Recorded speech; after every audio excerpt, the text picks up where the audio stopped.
नमस्कार मित्रों, आज हम बात करेंगे एक ऐसा विषय जो सामान्य तौर पर बहुत परेशान कर रहा है आजकल। विषय है अल्सर। अल्सर क्यों होते हैं, अल्सर होने के मूल कारण क्या क्या होते हैं, अल्सर कितने प्रकार के होते हैं, अल्सर जब सिम्टोमेटिक हो जाए तो क्या क्या लक्षण देते हैं, और अल्सर यदि सीवियर सिम्टम देना चालू कर दें कि कॉम्प्लिकेटरी सिम्टम्स अगर दे रहे हैं तब वो क्या लक्षण देंगे, और अगर अल्सर परफोरेट हो जाए, अल्सर अगर फट जाए तो वो क्या करा सकता है, और मैनेजमेंट इसका किस तरीके से किया जाना चाहिए, चाहे वो हम मॉडर्न साइंस में किस तरीके से मैनेज कर रहे हैं, और फिर नेचुरोपैथी में योग, आहार चिकित्सा और अपनी जीवन शैली का बदलाव करके हम इस समस्या से कैसे दूर रह सकते हैं, या फिर अगर हमको बहुत ज्यादा परेशान कर रही है ये समस्या तो किस तरीके से हम इस समस्या से निजात पा सकते हैं। पूरा विषय समझेंगे, वीडियो में अंत तक जरूर बने रहें। एक रिक्वेस्ट करना चाहूंगा, यदि आप अभी इस चैनल पर नए हैं, पहली बार वीडियो देख रहे हैं, तो प्लीज इस चैनल को सब्सक्राइब जरूर कर लीजिए। तो हम बात करेंगे अल्सर की। अल्सर, जैसा कि हम सभी सामान्य तौर पर देखते हैं कि अल्सर का मतलब होता है, क्या होता है, ओपन सोर। ओपन सोर का मतलब जो लाइनिंग है डाइजेस्टिव ट्रैक्ट की, जो हमारे पाचन तंत्र की लाइनिंग है, जैसे पाचन तंत्र की लाइनिंग अगर हम देखें तो यहां हम एक छोटा सा पाचन तंत्र बना लेते हैं।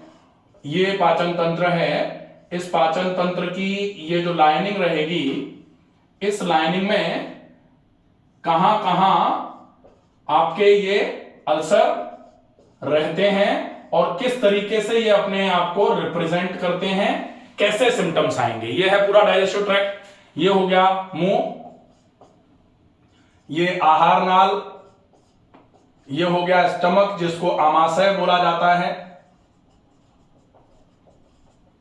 ये हो जाएगा डियोडिनम, पहला वाला पार्ट जो इंटेस्टाइन का है डियोडिनम, दूसरा वाला पार्ट जो है उसको जेजुनम, फिर तीसरा वाला इलियम, फिर ये बड़ी आंत हो जाएगी ascending colon, transverse, descending sigmoid और रेक्टम एनस। ये पूरा है। इसमें जब हम अल्सर की बात करते हैं तो सामान्य तौर पर अल्सर का मतलब होता है ये पूरी की पूरी जो डाइजेस्टिव ट्रैक्ट है, इस पूरी ट्रैक्ट को अगर एक पाइप मान लिया जाए, और इस पाइप को अगर हम देखें कि ये पाइप किस तरीके से बना हुआ है, तो अगर कोई पाइप लेते हैं तो वो एक पूरा का पूरा लेयर से मिलकर बना होता है। जैसे अगर हमने मान लीजिए ये पेन लिया है, अब इस पेन की परत में जो पेन जिससे मिलके बना है ये, जैसे ये, तो इसकी लाइनिंग कितनी मोटी है और इसमें कितनी लेयर्स हैं ये हमको देखना होता है। देखें आप, ठीक है। तो ऐसे ही डाइजेस्टिव ट्रैक्ट को अगर हम कहीं से भी काटते हैं, कहीं से भी काट लिया जाए, डियोडिनम को ही काट लिया जाए, तो 4 लेयर निकलेंगी। 4 लेयर से मिलकर के ये कोई भी चीज बनी होती है। ऐसे करके पहली लेयर है ये ऐसे करके बनाते हैं, दूसरी लेयर ये, फिर तीसरी लेयर और फिर चौथी लेयर। तो सबसे ऊपर की, फिर ऊपर से नीचे वाली, फिर बीच सबसे नीचे की नीचे वाली, और ये सबसे अंदर वाली लेयर। 4 लेयर हैं। ऐसे ही इधर भी 4 लेयर रहेंगी, क्योंकि पूरा वो तो पेरिफेरी है, इस तरीके से कोई भी सर्कल ऐसे करके बना हुआ है, तो ये 4 लेयर से मिलके बना हुआ है। यहां से लेके ये तक ये पूरी की पूरी दीवार है, और ये अंदर का ल्यूमन है, ठीक है। अब अगर ये अंदर का ल्यूमन है तो इसको बोला जाता है पहली ऊपर की लेयर, जिसको सीरोसा बोलते हैं, सीरोसल लेयर। उसके बाद ये जो होती है इसको मसल लेयर बोलते हैं, मस्कुलर लेयर। फिर ये जो होती है इसको बोला जाता है सब म्यूकस। सब म्यूकस मतलब अंदर से दूसरी वाली लेयर, और ये होती है, इसको बोलते हैं म्यूकोसल लेयर। अब म्यूकोसल लेयर, जो ये वाली लेयर है, जो अल्सर होता है वो इस लेयर पर सामान्य तौर पर सबसे पहले अपने आप को रिप्रेजेंट करता है, सबसे अंदर की लेयर को। सबसे अंदर, जैसे अगर हम इसको आंत मान लें ऐसे करके, तो ये सबसे ऊपर की लेयर है, इसके बीच में फिर ये ऊपर से नीचे वाली, फिर तीसरे नंबर की, और सबसे चौथे नंबर की सबसे अंदर वाली लेयर जो है, इस अंदर वाली लेयर को अगर हम ऐसे करके बीच में से काट के देखेंगे तो ये अंदर वाली लेयर जो है, इस पर जो अल्सर होता है उसको बोला जाता है अल्सर। उस पर जो घाव होता है इसको अल्सर बोला जाता है। अब ये अल्सर जो हैं इनको सामान्य तौर पर पेप्टिक अल्सर बोला जाता है। पूरा नाम जो इनका होता है ये होते हैं पेप्टिक अल्सर। Peptic ulcer. अब पेप्टिक अल्सर अगर ये हैं तो इनको पेप्टिक अल्सर क्यों कहा जाता है, हम ये देखें। पेप्टिक अल्सर क्यों कहा जाता है? क्योंकि एक पेप्सिन नाम का सीक्रेशन होता है, वो हमारे डाइजेस्टिव ट्रैक्ट की मेम्ब्रेन से होता है, और वो पेप्सिन जो है वो इस अल्सर को कराने में सबसे ज्यादा रेस्पॉन्सिबल होता है। इसके लिए उस पेप्सिन के नाम पर इसका नाम पेप्टिक अल्सर रखा गया है। तो pepsin along with gastric secretions जो होते हैं, गैस्ट्रिक एसिड्स जो होते हैं, उनको मिलाकर के अल्सर कराने के लिए ये दोनों चीजें मिलकर के रेस्पॉन्सिबल होती हैं। तो सबसे पहले पेप्सिन, दूसरे नंबर पर जो गैस्ट्रिक एसिड्स हैं, जो आमाशय से, जो यहां से निकल करके एसिड बाहर आता है, ये प्लस पेप्सिन, दोनों चीजें मिलकर के अल्सर कराती हैं। तो अगर दोनों मिलकर के अल्सर करा रही हैं तो आपको ये देखना पड़ेगा कि दोनों क्यों अल्सर करा रही हैं, दोनों में ऐसा क्या है कि वो अल्सर करा दे रही हैं। तो फिर आप देखते हो कि अगर पेप्सिन प्लस जो गैस्ट्रिक एसिड्स हैं, जो आमाशय से एसिड निकल रहे हैं, ये मिलकर के अगर अल्सर करा रहे हैं, क्यों करा रहे हैं? क्योंकि जब ये मिल जाते हैं तो ये हाईली कोरोसिव हो जाते हैं। हाईली कोरोसिव का मतलब क्या है? कोरोसिव का मतलब ये एकदम से उखाड़ने का काम करते हैं किसी भी चीज को। पहले से गैस्ट्रिक एसिड तो था ही, इसके साथ अगर पेप्सिन और मिल गया ज्यादा मात्रा में, तो ये दोनों मिलकर के इन अंदर की जो म्यूकोसल लेयर है, सबसे अंदर वाली लेयर जो होती है, इस अंदर की म्यूकोसल लेयर को, जो कैविटी के अंदर ये वाली लेयर जो है, इस वाले लेयर को इरोड करने का काम करते हैं, इरोजन पैदा करते हैं ये मिलकर के, क्योंकि ये कोरोसिव है। कोरोजन बोलते हैं ना, जंग जैसा लगना, तो वैसे ही ये कार्बोनेटिव है, कोरोसिव है, ये खरोंच खरोंच के वहां पर अल्सर क्रिएट करने का काम करते हैं। जब ये पेप्सिन मिल रहा है तब ये प्रोसेस हो रहा है, इसके लिए इसको बोला जाता है पेप्टिक अल्सर। तो पेप्टिक अल्सर इसलिए इसका नाम रखा गया है। यहां तक बिल्कुल क्लियर समझ में आ रहा है? बहुत सारे लोग बोलेंगे कि हमको तो साहब ये बता दो कि पेप्टिक अल्सर या गैस्ट्रिक अल्सर जो है इसका ट्रीटमेंट क्या होता है, हमको इसको क्या मतलब है समझने का।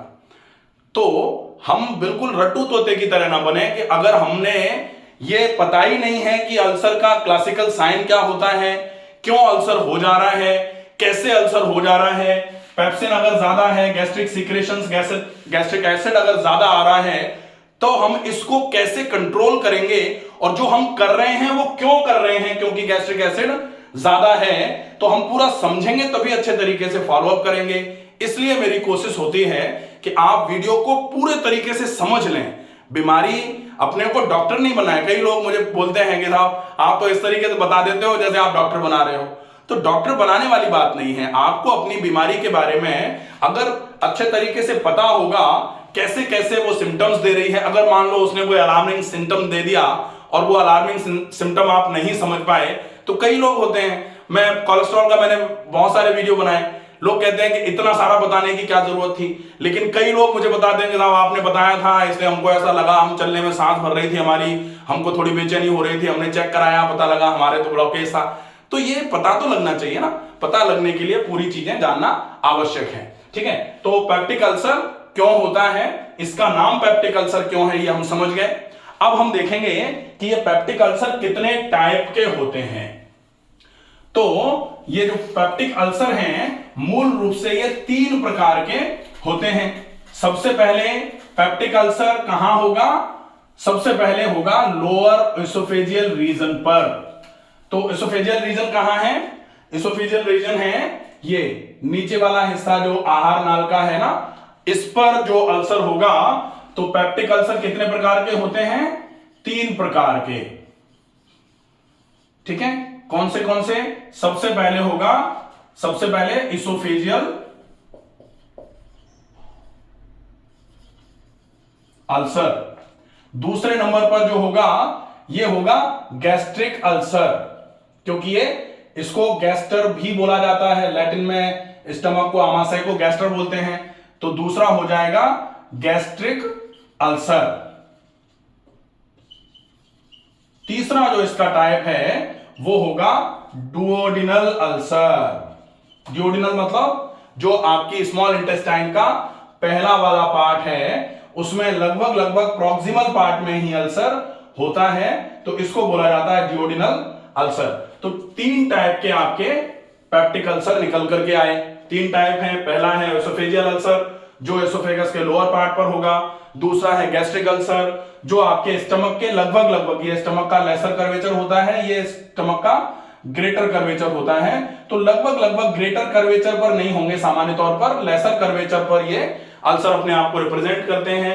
कभी कभी ये एंट्रल इरोजन्स के रूप में एंट्रम ऑफ स्टमक पर जब ये आते हैं, इरोजन होते हैं, तो एंट्रल गैस्ट्राइटिस बोलते हैं, और अगर ये अल्सर हो जाते हैं तो सामान्य तौर पर फिर इसको एंट्रल गैस्ट्रिक अल्सर बोला जा सकता है। तो ये हो जाएंगे। अब तीसरा है डियोडिनल अल्सर। डियोडिनल अल्सर तो नाम से ही पता है डियोडिनम में होंगे, तो डेफिनेटली डियोडिनल अल्सर डियोडिनम में होते हैं। सबसे पहले ये क्लियर हो गया अब हमारा। हम देखें कि ये अल्सर जो हैं ये यहां पर ही क्यों हो रहे हैं और कहीं क्यों नहीं हो रहे। तो जो पेप्सिन और गैस्ट्रिक जूसेस जो हैं वो सामान्य तौर पर गैस्टर में ही आते हैं, स्टमक में ही आते हैं। और अगर स्टमक में आ रहे हैं तो स्टमक के ठीक लगा हुआ ऊपर का हिस्सा और स्टमक से ठीक लगा हुआ नीचे का हिस्सा जो कांटेक्ट में रहता है उस पर अच्छे बुरे का प्रभाव तो पड़ता ही है। इसलिए ठीक ऊपर वाले हिस्से में लोअर एंड ऑफ एसोफेगस पर प्रभाव पड़ता है और ये प्रॉक्सिमल पार्ट ऑफ डियोडिनम पर प्रभाव पड़ता है। तो ये तीन टाइप के अल्सर हो जाते हैं। अब हम देखें कि ये जो म्यूकोसल लाइनिंग है पूरे पाचन तंत्र में, ये म्यूकोसल लाइनिंग आपकी जो ये डियोडिनम, ये स्टमक और ये हो गया अपना आहार नाल जिसको एसोफेगस बोला जाता है, ये स्टमक और ये डियोडिनम। अब हम देखें यहां तो हो गया पाइलोरिक स्फिंक्टर, ये हो गया कार्डिक स्फिंक्टर या जिसको लोअर एसोफेजियल स्फिंक्टर बोला जाता है। अब ये अगर है तो इस पूरी जगह पर यहां पर और डियोडिनम के ये प्रॉक्सिमल पार्ट पर जो अंदर की सबसे अंदर वाली लेयर है जिसको म्यूकोसल लेयर बोला जाता है वो इतनी ज्यादा प्रोटेक्टिव है कि वो आपको आपके पेप्सिन और गैस्ट्रिक सीक्रेशंस जो होते हैं, गैस्ट्रिक एसिड जो होते हैं, इनसे हमेशा ही बचाने का काम करने का काम करती रहती है, इतनी प्रोटेक्टिव है। लेकिन कभी कभी जब उसकी प्रोटेक्टिव लेयर जो है उस पर किसी भी रीजन की वजह से, हम देखेंगे क्या क्या रीजन होते हैं जिनकी वजह से वो प्रोटेक्शन वीक हो जाती है और फिर यह अल्सर होना चालू हो जाता है। तो सामान्य तौर पर पूरे के पूरे स्टमक की जो म्यूकोसल लाइनिंग है वो बहुत प्रोटेक्टिव होती है। इतना प्रोटेक्शन बाकी पूरे के पूरे डाइजेस्टिव ट्रैक्ट में और कहीं नहीं है। म्यूकोसल लाइनिंग जो इतनी ज्यादा इफेक्टिवली प्रोटेक्ट करे अपने आप को, ऐसी और पूरे के पूरे डाइजेस्टिव ट्रैक्ट में अगर हम कहें अपर एंड ऑफ एसोफेगस या फिर जेजुनम इलियम या फिर कोलोन में कहीं हो, ऐसा सामान्य तौर पर कहीं नहीं मिल पाता है। तो हम देखेंगे कि जो अल्सर हैं, अब ये अल्सर ज्यादा कहां पाए जा रहे हैं। सबसे पहले हम देखते हैं कि जो डियोडिनल अल्सर होते हैं, ये डियोडिनल अल्सर सामान्य तौर पर 80% के आसपास, जब भी पेप्टिक अल्सर की बात होती है तो सामान्य तौर पर 75 to 80% तो यही पूरा का पूरा ले लेते हैं कि डियोडिनल अल्सर ज्यादा से ज्यादा पाए जाते हैं। 20% के आसपास होता है इसमें गैस्ट्रिक अल्सर्स का, और फिर 5% में अगर ये मान लो 75 to 80 हैं तो फिर बाकी के जो भी है ना वो आ जाते हैं, जो भी जैसे एसोफेजियल अल्सर आया है या जेजुनल अल्सर कहीं कहीं कभी कभी देखने में आता है, वो बहुत कम केसेस में आता है। अब हम देखेंगे इसके सिम्टम्स क्या हैं। तो अल्सर के बेसिक सिम्टम्स जो होते हैं, सबसे पहले एपिगैस्ट्रिक पेन। एपिगैस्ट्रिक पेन जो है, एपिगैस्ट्रिक रीजन मतलब मैंने जब बताया था क्वाड्रेंट ऑफ एब्डोमेन जब बताए थे, 9 भाग होते हैं पूरे के पूरे पेट के जिसको एब्डोमेन बोला जाता है, उसमें बीच का ऊपर वाला भाग जो होता है उसको एपिगैस्ट्रिक रीजन बोला जाता है। तो वो एपिगैस्ट्रिक रीजन में पेन होगा जब भी आपको पेप्टिक अल्सर हो रहे होंगे। तो एपिगैस्ट्रिक मतलब ये वाला हिस्सा जो है ना, यहां पर दर्द होना चालू हो जाएगा। वॉमिटिंग सेंसेशन रहेगा, आपको ऐसा लगेगा जैसे कभी कभी आपको बहुत भयंकर वॉमिटिंग सेंसेशन आ रहा है, और कभी कभी अगर उल्टी हो रही है और अगर कहीं इंटरनल ब्लीड हो रहा है थोड़ा बहुत भी, तो वो जो उल्टी है वो कॉफी ब्राउन कलर की आपके साथ वॉमिटिंग कभी कभी आएगी। तो अगर ऐसा आ रहा है तो ये मान लिया जाए कि पेप्टिक अल्सर का केस हो सकता है। जो आपकी भूख है, सबसे पहले तो पेन रहेगा, एपिगैस्ट्रिक पेन, दूसरे नंबर पर वॉमिटिंग, तीसरा loss of appetite. Loss of appetite का मतलब है आपकी भूख जो है वो कम होना चालू हो जाएगी, बहुत कम भूख लगा करेगी, आपको ऐसा लगेगा पेट भरा भरा है, तना तना है, खाना खाने का मन नहीं कर रहा, लेकिन कमजोरी रहेगी क्योंकि आपका खाना पच ही नहीं रहा, लग ही नहीं रहा, शरीर में नहीं आएगा तो कमजोरी लगातार रहना चालू हो जाएगी।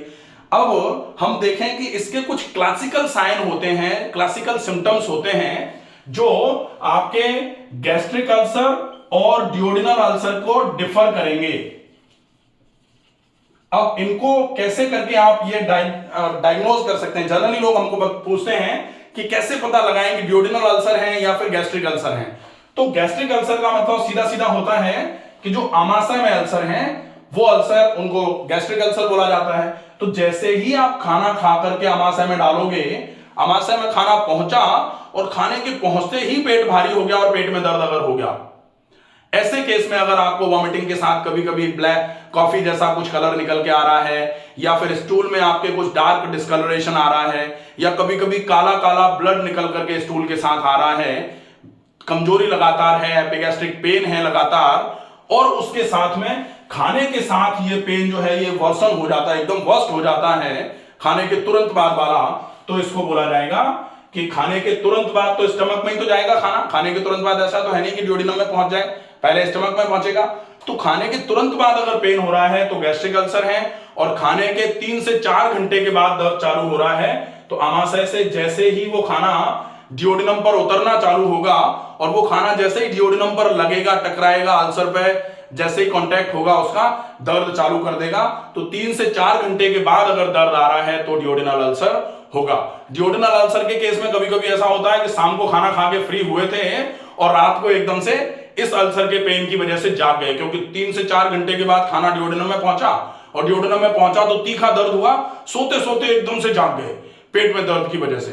तो अगर ऐसा कुछ हो रहा है तो इसको बोला जाएगा डिओडिनल अल्सर। या फिर जैसे दोपहर का खाना खा लिया और 4 बजे के आसपास पेट में दर्द हो रहा है, तो दोपहर का खाना 12, साढ़े 12, 1 बजे खाया था, 4 बजे पेट में दर्द आ रहा है, इसका मतलब भी डिओडिनल, क्योंकि हम तो उस समय दोपहर के खाने के बाद तो सो नहीं रहे ना, तो फिर उसको भी डिओडिनल अल्सर बोला जाएगा। तो ये बेसिक कैरेक्टर्स हो जाते हैं कुछ। कभी कभी क्या है कि सिम्टम्स ऑफ कॉम्प्लिकेशन जिनको बोला जाता है, कि एकदम से अगर कॉम्प्लिकेशन कुछ हो गया है कि अल्सर तो है लेकिन अल्सर के साथ में कॉम्प्लिकेटरी अल्सर हो गया है, उसके सिम्टम्स क्या क्या होंगे तो हम देखेंगे। कभी कभी कॉम्प्लिकेटरी जो सिम्टम्स होते हैं वो होते हैं कि एकदम ब्लड आ रहा है उल्टी के साथ, खूब सारा खून आना चालू हो गया उल्टी के साथ और काला काला खून आ रहा है, या फिर ब्लड मोशन के साथ में ज्यादा मात्रा में आ रहा है, ऐसा अगर हो रहा है तो उसको कॉम्प्लिकेशन ऑफ अल्सर के केस में लिया जा सकता है। अगर ऐसा हो रहा है तो आपको तुरंत फिर अपने हेल्थ केयर प्रोवाइडर को कंसल्ट करना चाहिए, जिससे आप कंसल्ट करते हैं नेचुरोपैथी वाला, आयुर्वेद वाले, या फिर मॉडर्न साइंस में कहीं भी, जहां भी आपको कंसल्ट करना है आप उसको तुरंत कंसल्ट करिए ताकि अपनी स्थिति को समझ पाए और अकॉर्डिंगली आप प्लान करके उसको ट्रीट करने की कोशिश करिए। अब कभी कभी होता है अल्सर परफोरेटिव हो जाता है, तो परफोरेटिव हो गया मतलब क्या होता है कि जो 4 लाइनें थी इस तरीके से, अल्सर यहां पर हुआ था घाव, ऐसे बढ़ते बढ़ते बढ़ते बढ़ते घाव जो है ऐसे बढ़ते बढ़ते बढ़ते बढ़ते यहां से सीधा यहां आ गया, तो पूरा का पूरा फोड़ दी उसने, पूरी की पूरी आंत, और आंत फोड़ दी तो क्या होगा, सबसे पहले तो यहां जो भी ब्लड वेसल्स हैं उनमें इंफेक्शन होना चालू हो जाएगा। तो खून जो बिल्कुल साफ सुथरा बहना चाहिए, अगर फूट गई खून की नली भी तो जो आंतों में भरा हुआ है वो खून के साथ में पूरे शरीर में टहलना चालू कर देगा, जिसको सेप्टिसीमिया भी बोला जा सकता है, सेप्सिस भी बोला जा सकता है। ये बहुत ही कॉम्प्लिकेटरी कंडीशन बन सकती है। इसके अलावा जो एब्डोमिनल कैविटी में अगर निकल करके कुछ आना चालू हो गया इंटेस्टाइन परफोरेशन की वजह से, तो वो भी एक बहुत कॉम्प्लिकेटरी साइन हो सकता है। अगर ऐसा हो रहा है तो आपको तुरंत मेडिकल इमरजेंसी में आपको अपना ट्रीटमेंट करा लेना चाहिए, वो ज्यादा अच्छा रहेगा। अगर ऐसा कुछ हुआ, एकदम से सडन ऑनसेट ऑफ पेन आया, सीवियर पेन आ रहा है, तो आप तुरंत विजिट करें, जो भी आपकी डायग्नोसिस हुई और उस अकॉर्डिंगली आपको प्लान कर लेना चाहिए। ये कॉम्प्लिकेटरी सिचुएशन है, इसमें अपन ये नहीं सोचें कि भाई हम लाओ कुछ मिट्टी पट्टी अंदर लगा लेते हैं, अंदर मिट्टी पट्टी नहीं लग सकती, तो इसमें तो अपने को ध्यान रखना ही पड़ेगा, ये विशेष ध्यान में रखने वाली बात होगी। अब हम देखेंगे कि ये जो अल्सर हुए इसके कारण क्या क्या होते हैं। तो इस अल्सर में सबसे पहला और सबसे बड़ा जो कारण माना जाता है वो होता है, हम पहले भी कई वीडियोस बना चुके हैं, वो है एच पायलोरी। एच पायलोरी क्या होता है? एच पायलोरी है आपका एक बैक्टीरिया, हेलिकोबैक्टर पायलोरी बैक्टीरिया, जो आपके डाइजेस्टिव ट्रैक्ट में इंफेक्शन करता है और उसके इंफेक्शन की वजह से धीरे धीरे करके आपका जो भी डाइजेस्टिव ट्रैक्ट का हिस्सा है वो इरोड होना चालू होता है और इरोजन होते होते वो अल्सर में कन्वर्ट हो जाता है। तो अगर वो अल्सर में कन्वर्ट हो गया तो डेफिनेटली वो एक प्रॉब्लमेटिक कंडीशन बन सकती है। तो पहला कारण जो है वो तो हो गया एच पायलोरी। अगर एच पायलोरी आपका पॉजिटिव आ रहा है तो आप उसको प्रॉपर तरीके से जल्दी से ट्रीट कर लीजिए। कभी कभी क्या होता है कि एच पायलोरी पॉजिटिव तो नहीं है लेकिन आपको सिम्टम्स ऐसे ही लग रहे हैं, तो अगर एच पायलोरी नहीं है या फिर पहले एच पायलोरी का इन्फेक्शन था, अब किट ले ली या दवाइयां एंटीबायोटिक्स ले ली और उसके बाद एच पायलोरी अब तो नहीं आ रहा है लेकिन सिम्टम्स अभी भी हैं, तो वो सिम्टम्स जो अभी भी हैं वो कभी भी अल्सर में बदल सकते हैं। इसलिए आपको सिम्टम्स जब तक खत्म ना हो जाएं तब तक प्रॉपर फॉलोअप करना पड़ेगा। वो क्या क्या करना पड़ेगा वो अपन देखेंगे आगे कि कैसे करके naturopathy, yoga, diet therapy, lifestyle correction से इसको क्लियर किया जा सकता है। तो पहला कारण हो गया एच पायलोरी। दूसरा जो कारण होता है अल्सर का वो होता है over use of antacids. Over use of antacids का मतलब होता है ज्यादा मात्रा में जब हम नॉन स्टीरॉयडल एंटी इंफ्लेमेटरी जो दवाइयां खाते रहते हैं ना, कोई दर्द हो गया दवाई खा लो और कुछ कहीं कोई समस्या आ रही है दवाई खा लो, तो वो जो दवाइयां हैं वो कभी कभी इस अल्सर को कराने का कारण बनती हैं। तो आप इसमें भी ध्यान रखेंगे कि आप एनासिड्स की जब बहुत ज्यादा जरूरत पड़े तभी आप लें, और वो भी जो सजेस्ट किया जा रहा है केवल वही। घर में दवाइयां नहीं रखें ऐसे कि घर में दवाइयां रखी हैं कोई भी खा ले रहा है, वो नुकसान करती हैं। अब हम देखते हैं तीसरी कंडीशन जो अल्सर की बन सकती है वो बनती है कि अगर कोई कैंसर वैंसर हुआ था और कीमोथेरेपी कराई, तो कीमोथेरेपी कराने के बाद में ये अल्सर रह गया, ये अल्सर हो गया। इसके बाद में रेडिएशन के बाद में भी कभी कभी हो जाता है, तो कीमो के बाद में रेडिएशन कराया या पहले रेडिएशन कराया उसके बाद अल्सर रह गया, तो वो भी होता है। इसके बाद में एक सिंड्रोम होता है जिसका नाम होता है जॉलिंगर एलिसन सिंड्रोम। जॉलिंगर एलिसन सिंड्रोम जो है वो भी पेप्टिक अल्सर कराने का काम करता है। एक भाई ने मुझे शायद आंतों में सूजन या गैस्ट्राइटिस ऐसे करके एक वीडियो है उसमें पूछा हुआ है कि जॉलिंगर एलिसन सिंड्रोम क्या होता है, इसके बारे में भी एक वीडियो पूरा बनना चाहिए। तो डेफिनेटली एक पूरा वीडियो जॉलिंगर एलिसन सिंड्रोम पे बना देंगे, लेकिन अभी हम देख रहे हैं कि पेप्टिक अल्सर के केस में कॉज एक ये जॉलिंगर एलिसन सिंड्रोम भी होता है। इसमें भी क्या होता है कि एसिड सीक्रेशन ज्यादा से ज्यादा होता है और ज्यादा से ज्यादा एसिड सीक्रेशन की वजह से इरोजन बढ़ता रहता है और बढ़ता हुआ इरोजन अल्सर में कन्वर्ट हो जाता है। इसलिए जॉलिंगर एलिसन सिंड्रोम भी एक कारण बन सकता है। जॉलिंगर एलिसन सिंड्रोम ये भी एक कारण होता है, तो अपने को इसको भी ट्रीट करने की जरूरत पड़ेगी। इसके लिए हम पूरा एक अलग से वीडियो बना देंगे। इसके बाद आता है क्रॉन्स डिसीज जो होती है। क्रॉन्स डिसीज भी इस अल्सर को फॉर्म करा सकती है। क्रॉन्स डिसीज हो गया या फिर स्टमक कैंसर किसी को हुआ, तो स्टमक कैंसर हुआ तो फिर भाई कैंसर लेके ही जब बैठे हैं तो अपन कहां अल्सर का देखेंगे, तो डेफिनेटली स्टमक कैंसर अगर किसी को हुआ है वो भी इस पेप्टिक अल्सर को कराने के लिए एक रेस्पॉन्सिबल कॉज होता है। अब हम कहेंगे कि ये वाले कॉजेज तो आप बताए जा रहे हो, लेकिन सामान्य तौर पर जो आज स्थिति चल रही है कि इन सारे कारणों के पीछे क्या कारण है, ये तो कारण है ही। जैसे अगर मान लो कीमो लिया तो कीमो की वजह से हो गया, लेकिन कीमो क्यों लेना पड़ गया? क्योंकि कैंसर हुआ। क्यों हुआ? क्योंकि लाइफस्टाइल वगैरह में बहुत गड़बड़ियां आ रही हैं, खाने पीने में हम बिल्कुल ही अनहेल्दी डाइट का फॉलोअप कर रहे हैं, अनहेल्दी लाइफस्टाइल लीड कर रहे हैं, तो धीरे धीरे करके बॉडी का प्रोटेक्टिव मैकेनिज्म जो है वो बिगड़ता चला जा रहा है, जिसकी वजह से छोटी मोटी से लेकर के बड़ी बड़ी समस्याएं आ रही हैं। वो कारण सबसे ज्यादा और मुझे लगता है सबसे पहले लिखने वाला होना चाहिए, जिसमें आता है अनहेल्दी डाइट। अगर अनहेल्दी डाइट आप ले रहे हो तो डेफिनेटली ये प्रॉब्लम हो सकती है। दूसरा, अगर आप एक्सरसाइजेज नहीं कर रहे हो, लैक ऑफ एक्सरसाइजेज, तो ये वाली प्रॉब्लम हो सकती है। अगर आप सेडेंटरी लाइफस्टाइल लीड कर रहे हो तो भी ये वाली प्रॉब्लम हो सकती है। तो इन तीनों चीजों को तो कंसीडर करके चलना ही पड़ेगा। तो ये हो जाएंगे कारण। अब हम देखते हैं मैनेजमेंट इसका किस तरीके से सामान्य तौर पर किया जाता है। तो सामान्य तौर पर मैनेजमेंट जो होगा, अब हम इसका 25 मिनट का वीडियो हो गया है चूंकि, तो मैं इसका पार्ट 2 बना दूंगा। पार्ट 2 में हम देखेंगे मैनेजमेंट, जो प्रॉपर मैनेजमेंट आप कहीं किसी मॉडर्न में करा रहे हैं तो मॉडर्न में किस तरीके से प्रॉपर मैनेजमेंट आप कर सकते। कभी कभी क्या होता है कि हम थोड़ा सा जल्दीबाजी में बदल देते हैं इलाज, तो हम जल्दीबाजी में बदल देते हैं इलाज क्योंकि हमने डॉक्टर बदल दिया तो उन्होंने इलाज भी बदल दिया।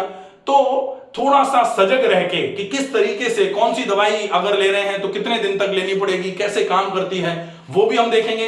प्लस नेचुरोपैथी मैनेजमेंट, यौगिक मैनेजमेंट, डाइट थेरेपी पूरी, और लाइफस्टाइल में क्या क्या चेंजेस करने हैं जिसकी वजह से ये प्रॉब्लम आपकी बिल्कुल ठीक हो जाए, और डेफिनेटली बिल्कुल ठीक हो सकती है। आशा है ये वीडियो पसंद आएगा, ज्यादा से ज्यादा लोगों तक इस वीडियो को पहुंचाएं। स्वस्थ रहें, सुरक्षित रहें।